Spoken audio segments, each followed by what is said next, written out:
اعوذ باللہ من الشیطان الرجیم بسم اللہ الرحمن الرحیم۔ کیا آپ نے کبھی غور کیا کہ اللہ کریم نے پانی کو بغیر رنگ و بو اور ذائقے کے کیوں پیدا فرمایا؟ سبحان اللہ و بحمدہ سبحان اللہ العظیم۔ اگر پروردگار عالم پانی کو ایک مخصوص رنگ عطا فرما دیتے تو وہ ساری اشیاء جن کی بقا و پرورش میں پانی کا عظیم کردار ہے وہ سب کی سب ایک ہی رنگ کی ہوتی۔ سبحان اللہ۔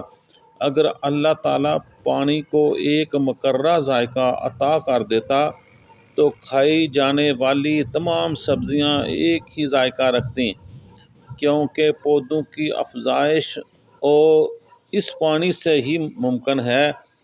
اس طرح اگر رب عز و جل پانی کو ایک خاص خوشبو دے دیتا تو تمام اشیاء جن کی بقا پانی سے ہے اور خوشبودار ہیں وہ سب کی سب ایک ہی خوشبو کی حامل ہوتیں، جیسے کہ گلاب اور چنبیلی کے پھولوں کی خوشبو ایک جیسی ہوتی ہے۔ سبحان اللہ و بحمدہ سبحان اللہ العظیم۔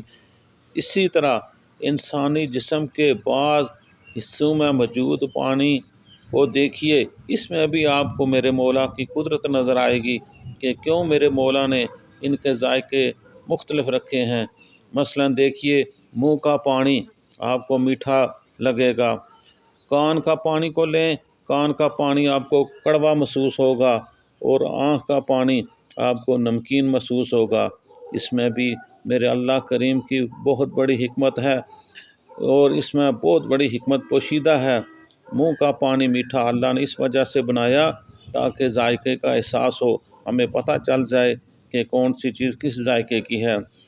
کان کا پانی کڑوا اس وجہ سے بنایا تاکہ حشرات وغیرہ اندر نہ گھس سکیں، اگر گھس جائیں تو اس کی کرواہٹ سے وہ ہلاک ہو جائیں اور آدمی کو نقصان نہ پہنچا سکیں۔